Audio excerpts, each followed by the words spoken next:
Welcome to the Chain Effect Podcast, where a physical therapist and a dietitian married with 2 kids juggle the struggle of running a business, raising a family, and prioritizing our own health, all while trying to have as much fun as possible. We're your hosts, Taylor Pope, Doctor of Physical Therapy, and Caroline Pope, registered dietitian. Together we own and operate a health facility bringing together physical therapists, dietitians, personal trainers, and active recovery services to create what we call the Chain Effect. Today, we are talking about some superpowers of food. I hope we talk about coffee because, I love coffee. Not today. This is part 1. We'll probably have part 2, part 3. Yeah, there's all sorts of stuff we can do. But today we're talking about lesser known nutrients besides the more obvious. Are there superpowers in ribeyes? Yeah. Okay. We'll talk about meat next time. Okay. Today we're going to talk about produce. Mostly produce today. Which is really exciting because, it's probably some of the more specialized superpowers, right? The things that are, because random plants just have, they've evolved over millennia to be doing what they're doing. And they each have their own little special trick that they're able to do. Yeah. Well, I remember a few months ago, whenever we had beets, you were like, there's got to be something magical in this, right? Turning your poop and pee red. For days. Is it just coating my inside? Is it just coating my inside with dye? And then how could that be bad for me? Well, the superpower in beets, if we just want to get into it. Yeah, let's go. Let's get into it. One of the compounds is betalains, and or a betalane, and it has antioxidant, anti-inflammatory conditions. So that is a superpower that is a super nutrient, I could say, in beets. However, the compound that actually makes the poop and the pee red is a compound called betanin. And it gives its vibrant red hue. But what happens is it has a high uptake in the gut, which means that it's absorbed in really large concentrations, kind of like what you were thinking, same wavelength, which can cause the pigment to be excreted rapidly in your urine and then later in the stool.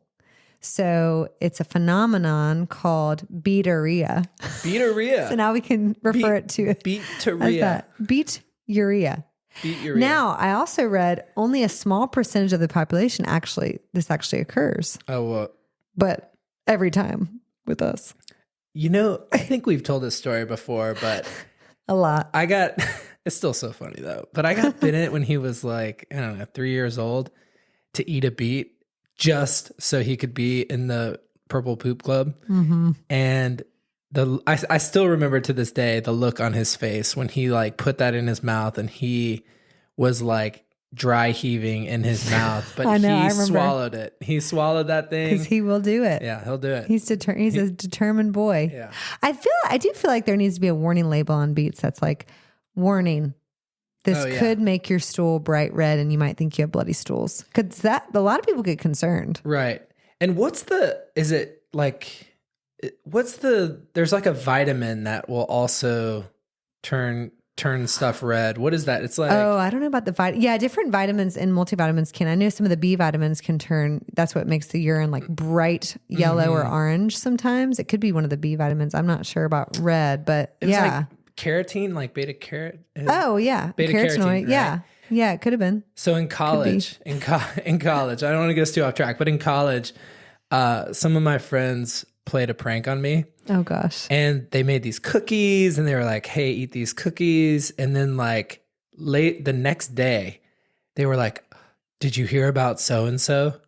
They had to go to the hospital because they, woke up and it turns out they have meningitis and it's super serious. They're going to have to drop out from school. And I was like, oh my gosh, what were their symptoms? And they were like, they went to the bathroom and their poop was bright red. And I was like, oh my God, that's happening to me right now. Oh my gosh. They're like, you better go get checked out. And I was on my way. What did they put in the cookies? They put whatever. The vitamin? Yeah, they put that vitamin in the cookies. Or it wasn't beet powder? No, it was something to the vitamin that made. Oh my gosh. And then I was on my way to the doctor and they were like, all right, chill out. We were pranking you. Yeah. They got me so good though. Whoa. Yeah. Well, beet greens. So we've grown beets in the garden as well. And we looked it up one time and because we were adding beet greens to smoothies. We're like, these have got to be healthy. It's like spinach. Beet greens have a ton of vitamin K and more iron than spinach. So if you ever get beets at the store, we're big on not wasting different parts of the vegetable if you can use it. So kind of like, some people will take the ends off the cut carrots, celery, onions, throw it into a stock, make like a chicken stock. You can freeze the different parts of vegetables and use it, in something like that. So you're not wasting it necessarily. But for beet greens, same things. We always chop off the greens. They are so healthy. 1 cup of cooked beet greens, you could saute it down if you wanted, has only 39 calories, but 1,300 milligrams of potassium. Wow. So not only are they high in vitamin K, they have more iron than spinach, they are crazy high in potassium. Wow, that's loaded up. Yeah. And another trick you could do, like we do this with asparagus all the time. So like if you cut the beet greens off and you're not ready to use them, you could take a little bowl of water, sort of rubber band them all together and just sink it in a bowl of water in your fridge, and they'll last like twice as long. Yeah. The asparagus, that works really well. Well, I guess we should just move on to asparagus because that is another one. Yeah. Now, it's a little bit more. That's the stinky pea club. Right. So that's why I wanted to mention it with the beets. It's very high in vitamin K as well, high in vitamin C, which are, more common. You might think, oh yeah, it's a vegetable. It's high in vitamin K. Vitamin K helps with blood clotting, bone metabolism. So really helpful for that stuff. It isn't in a lot of green leafy vegetables, broccoli, like some cruciferous vegetables.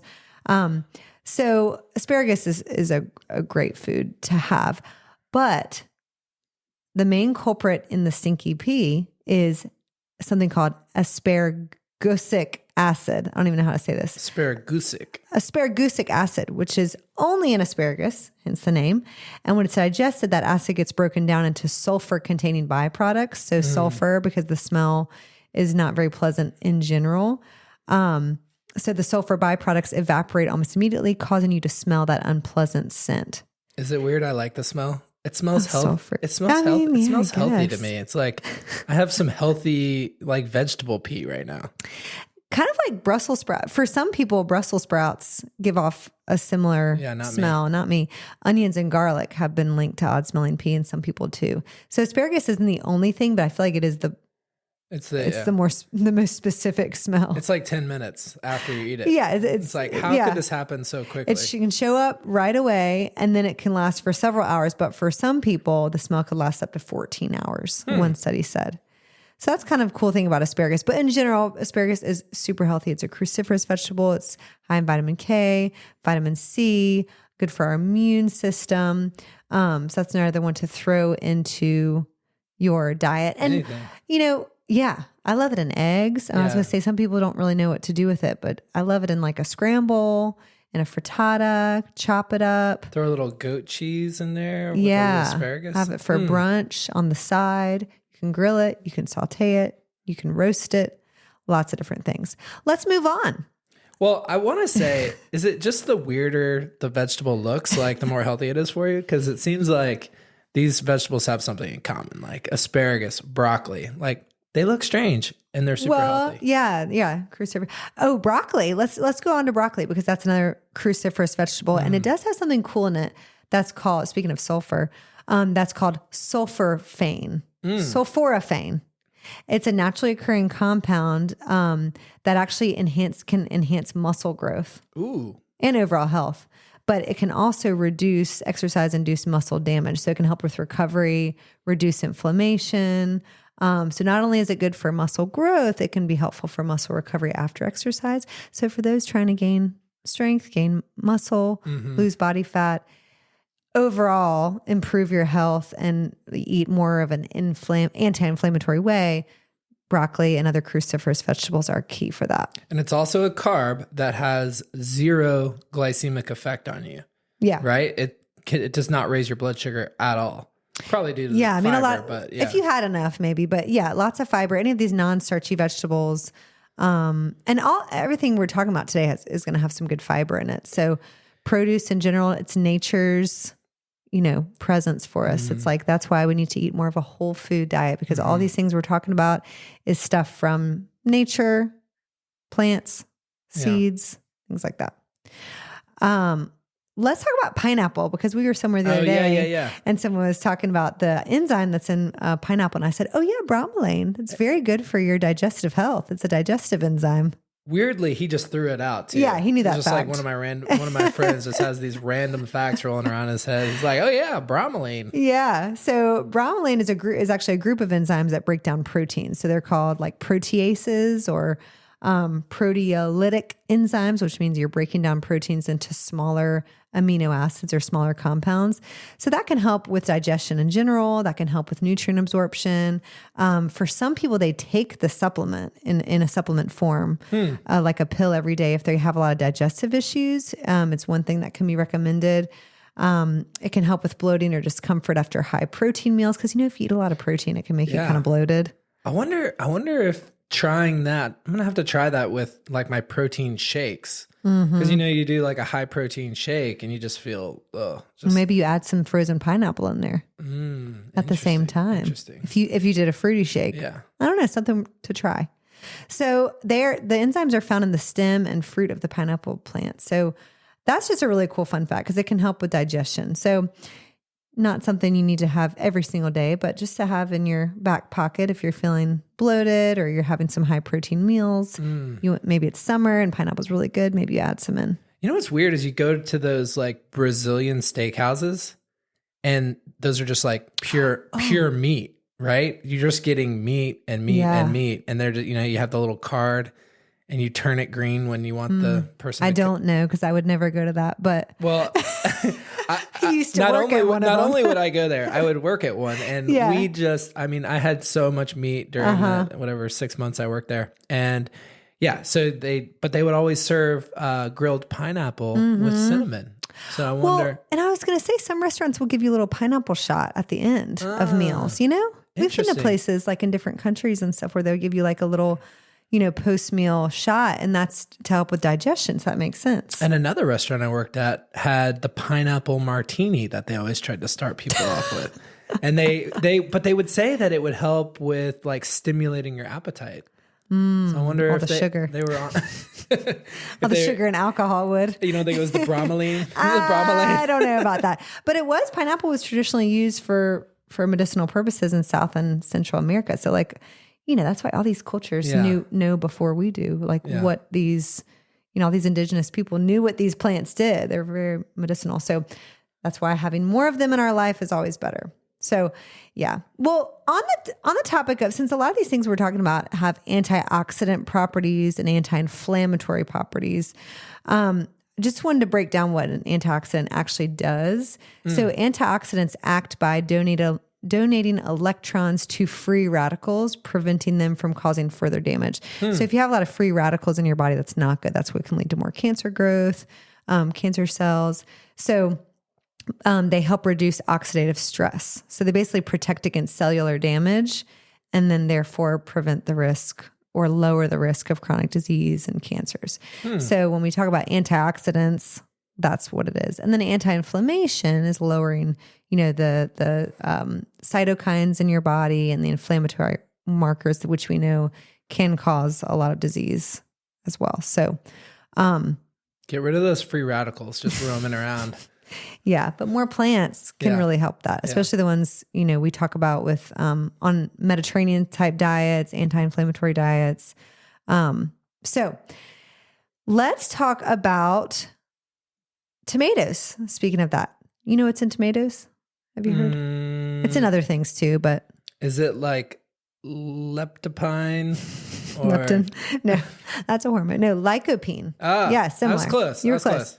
Lycopene is an antioxidant, and it is a carotenoid. So it's in a lot of like orange foods, orange red foods, but it's very high in tomatoes, and it protects cells from damage caused by free radicals. So tomatoes have they're in big in a lot of Mediterranean foods, like Italy, Greece. Now, if you have acid reflux, you may not want to eat a ton of tomatoes because they're acidic, but same thing with bell peppers and things like that. However, just know that they do have some good antioxidants in them and they're not bad. Some people are afraid of tomatoes because of the sugar, the natural sugar. Like if you look at tomato sauce and there's some sugar in it, you just want to avoid the ones with added sugar because tomatoes have some natural sugar in them. Just like fruits and vegetables, depending on how much you have, there's going to be a little bit of sugar in that, but it's all natural. So you don't want to be afraid of tomatoes. Can I tell you a crazy tomato fact I heard? What? I heard, and this could be true or it could be false, but I heard that when the knife is approaching the skin of the tomato, that the cells respond in some way as you're I thought that was a lot of vegetables, not just tomatoes. Yeah. Did we hear that in a book? Yeah, it was like the tomato, Like they have feelings. Which is it's like a defense mechanism. Yeah, it's like a defense mechanism, but the cells are like responding to that in some sort of creepy way, like as the knife, which makes me a little sad. I know. I mean, we heard that in some like a gastronomy book or something. Yeah, but you got to eat something. But yeah, but they're good. Yeah, we got to eat. Got to get food. our lycopene. Humans got to eat some plants. But I feel like it was more than tomatoes. But maybe I'm wrong. So speaking of carotenoids, since lycopene is a carotenoid, beta carotene is probably the most popular that we hear about, and that's in a lot of yellow, orange foods like carrots, pumpkin, apricots, cantaloupe, sweet potato, more of the orange, red, bell peppers. So carotenoids in all those foods are more antioxidants. They help protect specifically eyesight. So if you think about them as the precursor to vitamin A, that we know that or a lot of people hear that helps your eyesight. Specifically, carotenoids like lutein, xanthan. I'm going to butcher these. Lutein, never know how to say that. Well, it's and beta Z, carotene. it has a Z and an X within 4 letters. So what are you going to do? Xanthan and beta carotene. So they all help eyesight by acting as antioxidants. But what's cool is what they're actually doing is filtering the blue light, which damages the macula, the central part of the retina in the eye. So they also help reduce the risk of macular degeneration, like age-related macular degeneration. But I thought that was cool that they filter the blue light. Yeah. And we're getting tons, we need that. We're getting tons of blue light because blue light is emitted from all of our devices, the televisions, our computers. Yeah, so maybe at night you should make it a practice to eat some carotenoids. Yeah. If you're watching TV or if you're going to be on the computer late doing work, eat some carotenoids. They are also, which is interesting, in some dark green leafy vegetables like kale, spinach. Those have carotenoids as well. So it's interesting, but a lot of they're more common in the yellow, more concentrated in the yellow orange foods. So that's cool. So that helps with our eyesight.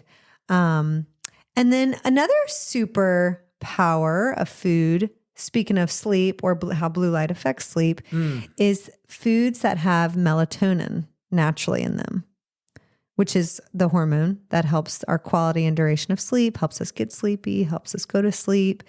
And so some of those things that are high in melatonin are pistachios and almonds are pretty high, tart cherries and goji berries. Interesting. I have heard of people drinking tart cherry juice right before bed. And that's why. That's interesting. Yeah.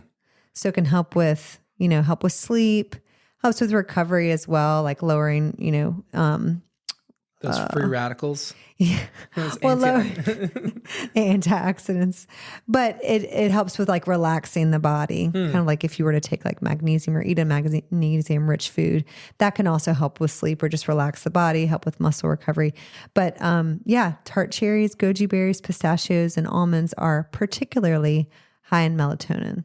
So again, you may not have like a whole bowl of these things right before bed to help with your sleep, but it's good to help to add variety into your diet and make sure you're getting some of these healthy nutrients. Does it help with a toddler coming in the middle of the night and jamming his elbows while I sleep through that, jamming his elbows into my back over and over again, no matter how many times I move them over? I don't think it's going to help with that. Okay. But speaking of melatonin, a lot of people give their kids little melatonin gummies. Little melatonin gummies. And a lot of people take melatonin. And there's a lot of research about this, and it's been heavily marketed by wellness companies and supplement companies, and they just took it and ran with it in the last 10 years, I would say.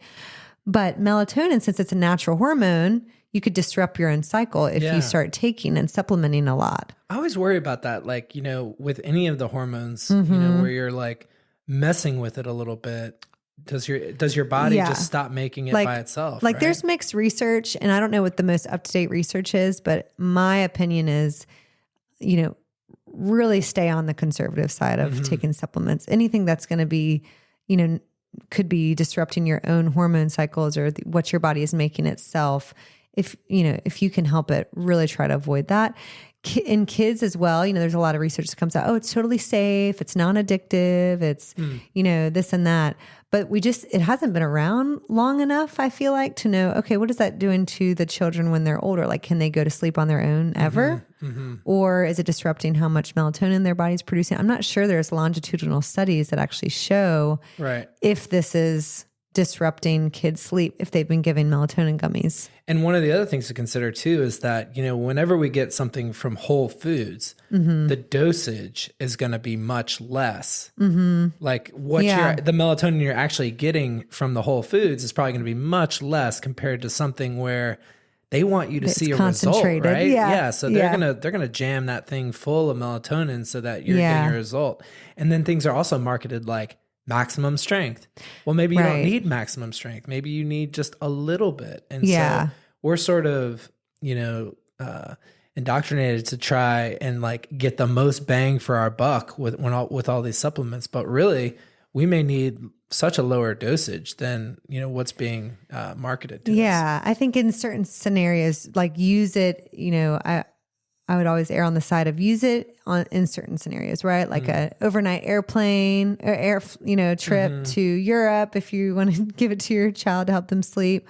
Or, I know sleep can be really difficult for neurodivergent kids with autism or ADHD that have trouble going to sleep. I know it can be useful in those situations. So you want them to get sleep. So if the kid is just really struggling sleeping, but if it's just going to help them go to bed like 20 minutes earlier, then I think, natural is always better. Read a book. Yeah. Try some other methods. You just got me thinking about the time we tried to give, was it Tolly Benadryl on the plane? Oh my gosh. Which specifically states, do not give to make a child sleepy. But everyone was like, oh yeah, just try it. But it can have I was warned it could have an opposite reaction. Effect. Yeah. And he's like up all night, like, I want my bed. I want my bed. And who was up with him? Yeah. Everybody, and everyone around him. And, the lady next to us when we finally landed was like, it's okay, buddy. I wanted my bed too. Yeah. It's like he fell asleep short term, then woke up and was up all night. Freaking night. Oh, geez. Okay. So another superpower, a lesser known superpower of something we love is potassium found in avocado. We love some avocado. Love it. And those who enjoy avocado or have heard about it might think, oh yeah, it's a healthy fat. A lesser known fact about avocado that I always tell my clients is it's great in fiber, very high in fiber because it's stringy, kind of like sweet potatoes.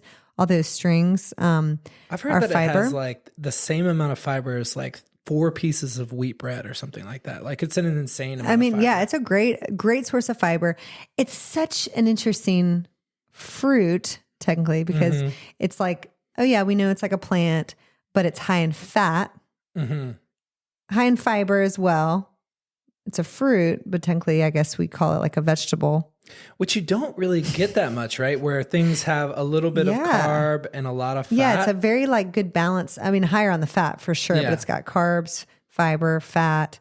But that's hard to find in nature. Like a lot of things have that carb, combination. or maybe they have a little protein. Or they have protein and fat together, like all our meats are protein and fat together. But it is interesting that it's a fat. In the produce. Yeah, in the produce section. But it is a great source of potassium. And we know potassium is a mineral that our body needs to work properly. It's an electrolyte. A lot of people might be low in potassium and also magnesium. And I think a lot of this is because our typical more processed diet, we are not getting as many whole foods because whole foods have a lot of these electrolytes that we need. It helps our nerves to function and muscles to contract. It helps our heartbeat stay regular. So it's super, super important. But avocado is a great source of potassium. And what do you think of typically when someone says, "Oh, I'm going to exercise. I need some potassium." Bananas. Yeah. Oh yeah, coconut water maybe. Yeah, and that's another great one. But we always go to banana. I feel like that's the old school. Like, oh, I just need a banana because I'm going to go work out, or I need to recover. One medium banana is about 112 calories and 226 milligrams of potassium. compared to about the same amount of calories for half a cup of avocado, has actually 364 milligrams of potassium. So it has, 140 more milligrams of potassium for about the same amount of calories if you did one banana versus half a cup of avocado. And then on that same note is white beans. So this is another plant, a little different, but white beans have, for the same amount of calories for half a cup, around that 115, 120 calories, they have 500 milligrams of potassium. What? That's so crazy. Legumes are like a whole another category. We could talk all about that. Maybe another episode, but superpowers of legumes. yeah, get your beans on.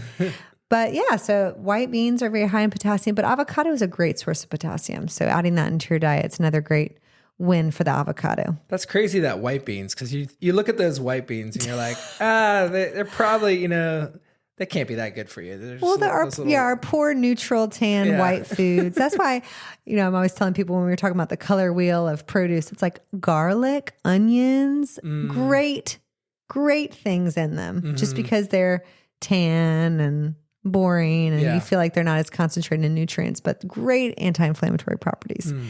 But while we're on the subject of electrolytes, I wanted to bring up pumpkin seeds because they have a great source of magnesium. But the thing is with those, like I'm trying to like equate this back to like performance. And I'm thinking I probably though shouldn't eat an avocado while I'm or like before or during exercise, because of the fat. Right. And same with pumpkin seeds, right? Because especially because they have fiber and fat, and same with avocado, fiber and fat. So no, not to have like directly right before a workout, but maybe post-workout, it could help. Especially at night. Pumpkin seeds, because of the magnesium. Magnesium basically just relaxes. One of its functions is basically relaxing all of the cells in the body. So that's why some people take it for sleep or winding down in the evening. Some people take it for muscle soreness and recovery. Some people take it for constipation. There's all these different forms of magnesium. Oh, like relaxing the GI bowels. Oh, yeah. So, if someone starts taking it to help with muscle recovery, I'm like, if you find your stools are getting a little too loose, your body could adapt, but maybe we reduce the dose a little bit. But most Americans are low in magnesium. So again, I think, and I said this earlier, I think it's, if we upped the plant intake, if we upped our produce intake, that could help. But like an ounce of pumpkin seeds have 37% of the daily needs for adults and kids 4+, which is 420 milligrams. That's kind of like the daily goal for adults and kids 4+, 420 milligrams. Is that like because most of those are like a quarter cup or so? Yeah, which is about an ounce. So that has a good dose of our daily magnesium. Of course, other foods do too, but I wanted to point out pumpkin seeds because we can get burnt out on the same nuts, right? Snacking on nuts, like healthy fats and getting fiber in. Pumpkin seeds are a great snack, or you can mix them in to make your own trail mix. I like to throw them on salads. Like the other night, threw some on salads. You can do some different things with pumpkin seeds. You can make your own granola bars and have pumpkin seeds in them. Those little bites, those little energy balls, add pumpkin seeds into the mix. So it's just a great thing to add into your rotation. One of my clients was talking about who's on this low glycemic journey with me as we try to really figure out like the things that aren't going to spike our blood sugar. But we were talking about nuts specifically, and she mentioned macadamia nuts because they have quite a bit of unsaturated fat, but they're really low in carb compared to other nuts. I thought that was interesting. And, that's not one that I typically... I know. I don't know that I could get behind snacking on those. Really? I like them. Kind of like the Brazil nuts. Like they're just so big. The Brazilian nuts are huge. They're huge. But macadamia nuts aren't that big, though. No. It's just different. It's just different. I mean, I think that's why having a variety is key. Because when you look at all of, like, if you were to see a chart of all the different types of nuts, and seeds, I guess, but nuts specifically, they're all very similar. Like for an ounce of this and an ounce of this, they're pretty similar. Like they might be a gram or two higher in carbs. One might be a gram or two higher in fat. The calories for an ounce are roughly the same. Some of the protein levels are slightly variable, but they all have different micronutrients like vitamins and minerals. Well, and Brazil nuts, you mentioned those. Those are like super high in zinc, right? And selenium, I believe too. Yeah. So that could be, it's good to have a variety if you like all types of nuts. Like get a good for variety. your brain health and libido. Zinc, yeah. Selenium. Pretty sure it's like the oysters and different things with zinc in them are supposed to be really good for. Oh, okay. Wow. Okay. Last thing is wine. No, I'm kidding. But not really. So let's talk about red grapes. There's studies that talk about, wine, glass of red wine a day, good for your heart health, good for your health, which, alcohol is still a toxin. However, what that comes from is the polyphenols in the skin of red grapes specifically, and that's called resveratrol. It's the skin of red grapes. So when we make wine, it's fermenting the skins. The tannins. Mm-hmm. It's fermentation of the skins, and that's why in red wine, you're going to get more concentrated of the polyphenols compared to a small percentage in white wine. Mm-hmm. But this resveratrol is also found in blueberries and cranberries. So there is a little bit, it's just in higher concentrations in the skins of red grapes. So you can eat red grapes, snack on red grapes, but that's why red wine might have a little bit of benefit. And that's the big difference. In moderation. Did you know that the big difference between white and red wine is that red wine also has the skins and white wine doesn't? Yeah. So they're still red grapes. That's why it has the color. I was always like, oh, we're using these like white grapes for it. But no, it's the skins. That's why, there's a little bit in the white wine, but not as nearly as much in red wine. And red wine, particularly carbs, again, is pretty low. Or I'm sorry, red wine, particularly cabs, is really low in carbs. Yeah, so, lower in carbs. Yeah. It's like lower sugar. Yeah. So that was a fun one to end on.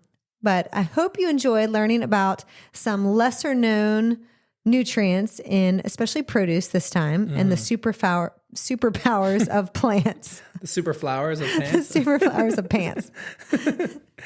All right. Well, thank you guys for listening. And if you could do us one favor, and if you found this podcast at all interesting and helpful, send it to someone, text it to someone, and that will help us grow our audience, which we really appreciate. And if you have any questions, email Caroline at chaineffect.com. We've now moved on to the .com these days. Yeah. And if you have any other questions about movement or anything like that, you can email Taylor at chaineffect.com.